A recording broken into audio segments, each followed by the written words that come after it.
Right. Everything is counterintuitive. Everything is the opposite. Typical situation, kid goes ahead, gets angry. He's so angry and frustrated that he starts to break an iPad or he starts to break things. Normal reaction is, excuse me, stop doing what you're doing, stifle the kid, control the kid. And then what happens? Do they say, oh, okay. Oh, stop doing what I'm doing? All right, thanks for letting me know. I didn't know that I shouldn't be breaking something. I had no idea. I grew up in the train station. I had no idea. Oh, I'm not supposed to break the glass? Oh, okay, I'm fine. No, they get angry-er.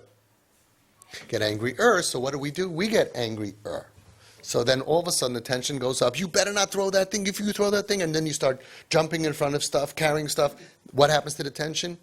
More, until, God forbid, okay, one of the families that came to me in the beginning, the father told me, 2:30 in the morning, the whole family's waking up to blaring music in the kitchen.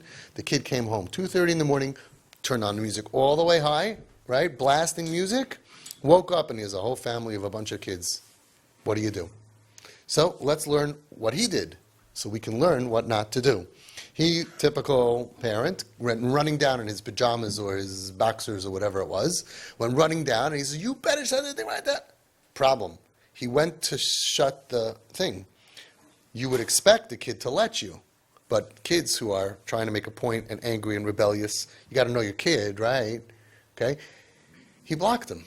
So now they're wrestling in a kitchen where there's utensils. This can get very bad. This can get very ugly. You could push him. He could hurt himself. So the kid blocked him. So the father went down to the basement and shut the electricity. He won. No. The kid went ahead and locked the door, locked his father in the basement and blocked it with stuff. He won. So you see what's happening here? Okay, so then the father went ahead and is banging on the door and whatever and gets all the kid and he's cursing him and he's angry and whatever. So the kid went ahead and took deodorant, sprayed it by the fire alarm. So now the smoke detectors went up and now the fire alarm, the whole house is up, the whole night is ruined, and he is the most horrible person in the world, this kid. That's the upside, that he feels like a piece of garbage. I know the kid. I met him. He ended up coming to Home Sweet Home.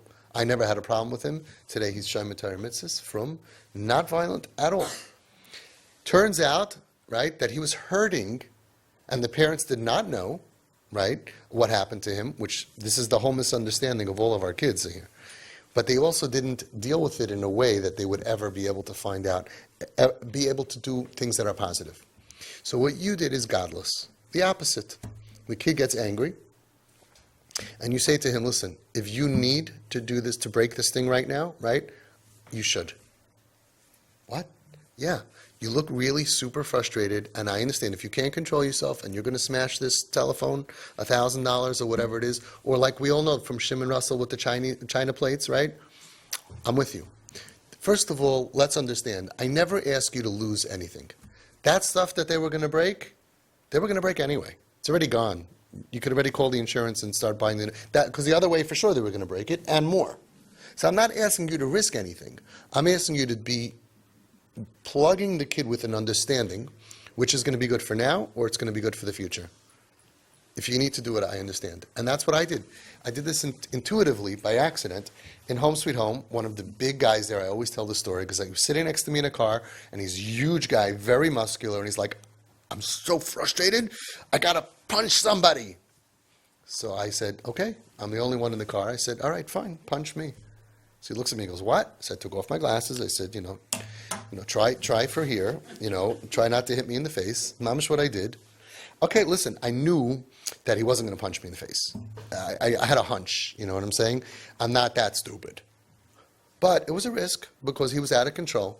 And he went ahead and he didn't punch me. But I told him, you can. And we had holes in Home Sweet Home, and guys would apologize to me when they calmed down. I'm so sorry, I put a hole in the wall. I would say, I don't care about the wall. I care about you. Does that make them want to punch a hole again?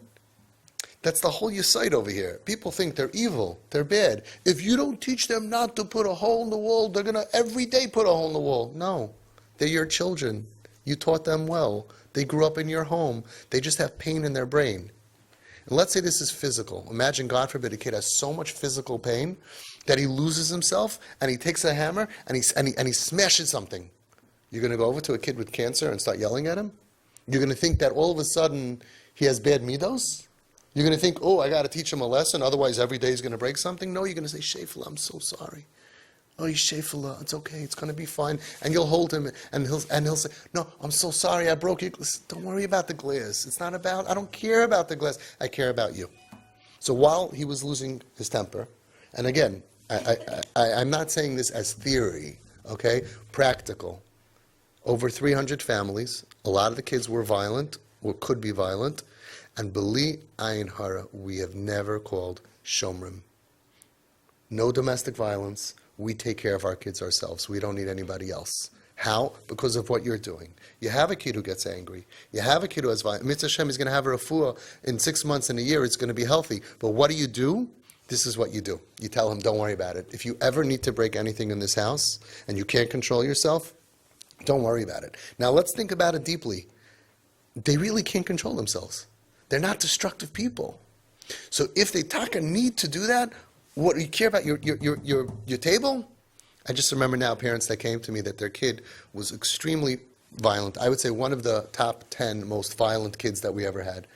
And they had a glass table, and he smashed the table and broke it to pieces. If the parents would have been normal, the kid would not be today from. I don't know if he would be alive. Any normal parents would have thrown him out. There would have been Hatzal and Shem. You know what I'm talking about? Right? I was at the chasana. So the bottom line is that we're doing something that works. People say, don't give in to the terrorist. Yeah, if your child's name is Muhammad, and he's a terrorist, and he's walking around with a bunch of explosives around, you're right. They're not terrorists. These are your kids. You remember them at 5, at 6, at 8, at 10? Something happened over here. You tell them. If you ever need to break something, if you ever need to, you feel that, do it. And they should do it. Now, the counterintuitive part that's so practical is they stop doing it. So the other way, you get nothing. Because they get angrier and angrier. The event, instead of taking an hour, takes a month or 2 or 3, and there's police, there's shomrim, there's hatzalah, it traumatizes all the other kids, and you're screaming and you're yelling and you accomplish nothing. Because they still do it, and then they're further from you, and then they do it again and again and again and again. The cycle of violence has to stop with you. Not with the kids, with the parents. And we have successfully been able to, b'li ayin hara, stop the cycle of violence. How? By doing things what you did. It's a very deep psychological medicine that you put into them. I don't care about the table. I don't care about my phone. I don't care about the computer. I don't care about the television. If you are so inside in your brain, you have so much frustration and pain that that's what you need to do, I trust you 100%. Go ahead, do it. That causes them to become healthier because they feel understood. They break less stuff. So if you don't want to do it for your kid, do it for your stuff. Everybody has to figure out, even if your kid is not violent, it's the same thing with different words.